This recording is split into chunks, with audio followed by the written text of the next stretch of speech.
आमे पूर्व वीडियो रे पढ़ी संविधान कौन आ ड्राफ्टिंग कमिटी कौन चिठार प्रस्तुति कौन संविधान कौन संविधान प्रकार भेद सेगुड़ी पढ़ी वर्तमान आमे देखिबा भारत संविधान दर्शन कौन।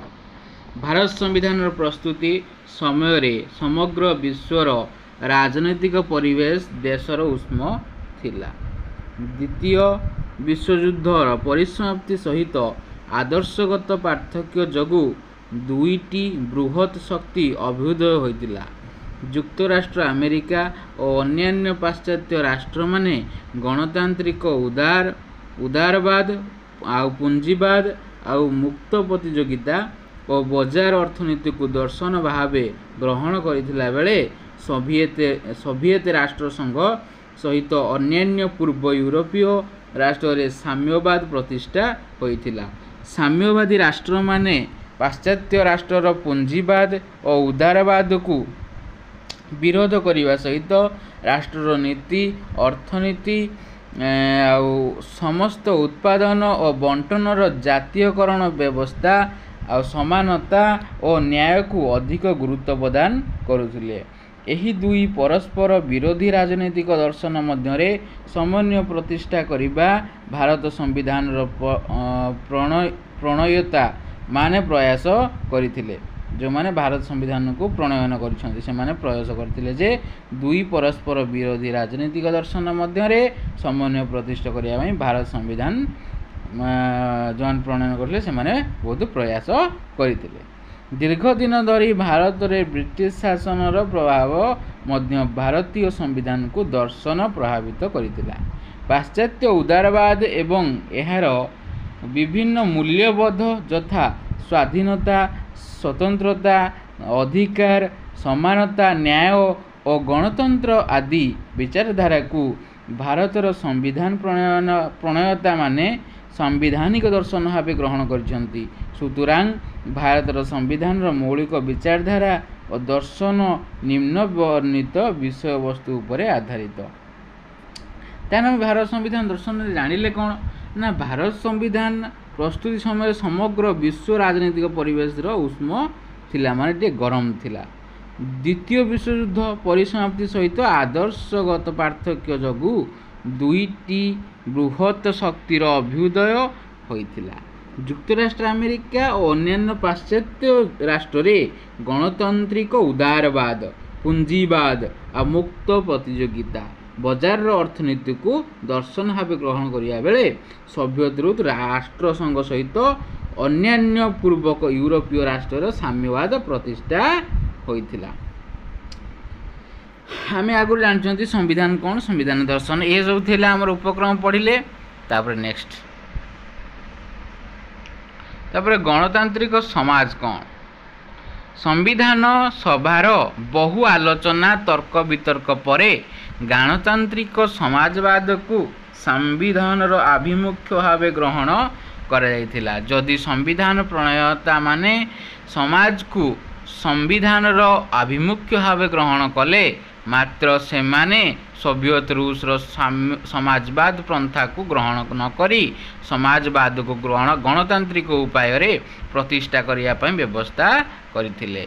संविधान प्रस्तावना रे भारत को एक सार्वभौम गणतंत्र साधारणतंत्र रूपे घोषणा करने सहित प्रत्येक नागरिक को समाज अर्थनैतिक और राजनीतिक न्याय प्रदान स्वतंत्रता प्रदान समानता और भातृभाव प्रतिष्ठा को संविधान लक्ष्य भाव ग्रहण करथिले। 1976 मसीहा 42तम संविधान संशोधन आईन प्रस्तावनार समाजवादी शब्द को संयोग करी प्रमाण करिछि जे भारतीय संविधान दर्शन हेउछि गणतांत्रिक समाजवाद प्रतिष्ठा। तापर उदारवाद हेउछि भारत संविधान अन्य एक मौलिक दर्शन। उदारवाद प्रतिष्ठा पाई संविधान तृतीय भाग रे नागरिक मानकु 6 प्रकार मौलिक अधिकार सहित स्वतंत्रता प्रदान करा जाइछि।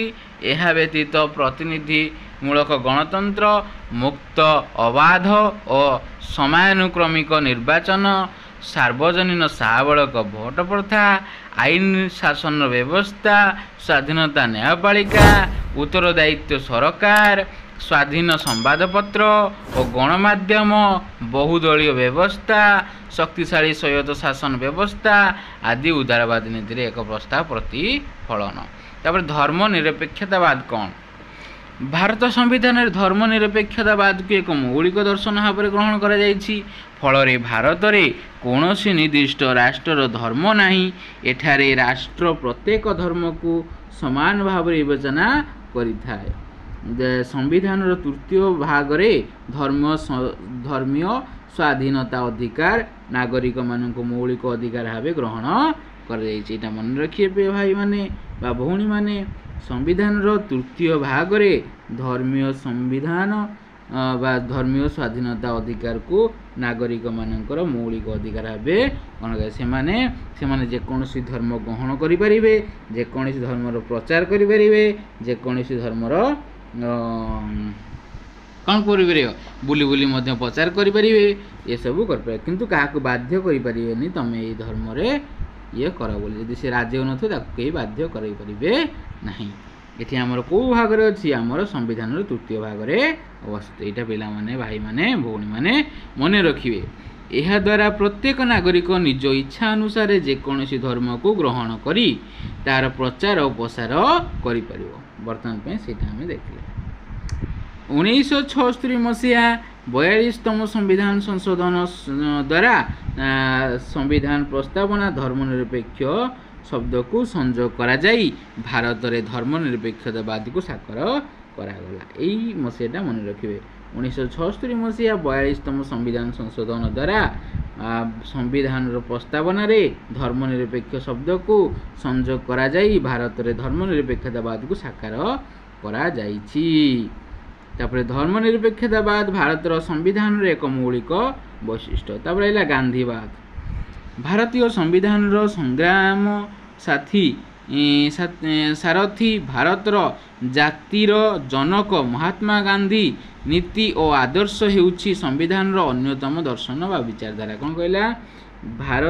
भारतर स्वाधीनता संग्राम सारथी भारतर जातिर जनक महात्मा गांधी नीति आउर आदर्श संविधान अन्यतम दर्शन और विचारधारा। गांधीवाद को आधार करी संविधान शांतिपूर्ण सहावस्थान, ग्राम पंचायत पुनर्गठन, अर्थनैतिक विकेन्द्रीकरण सहित ग्राम्य विकास को प्राधान्य दि जाए। कौन नीति? आमर गांधी नीति बा गांधीवाद को आधार करी। तापर आसिला आंतर्जातिकवाद। आंतर्जातिक स्तर में शांति और निरापत्ता परिस्थिति भूलेगला। आंतर्जातिक स्तर में शांति और निरापत्ता प्रतिष्ठा करी सहित विश्व शांति रक्षा करने भारत संविधान लक्ष्य धार्य करा जाइछि।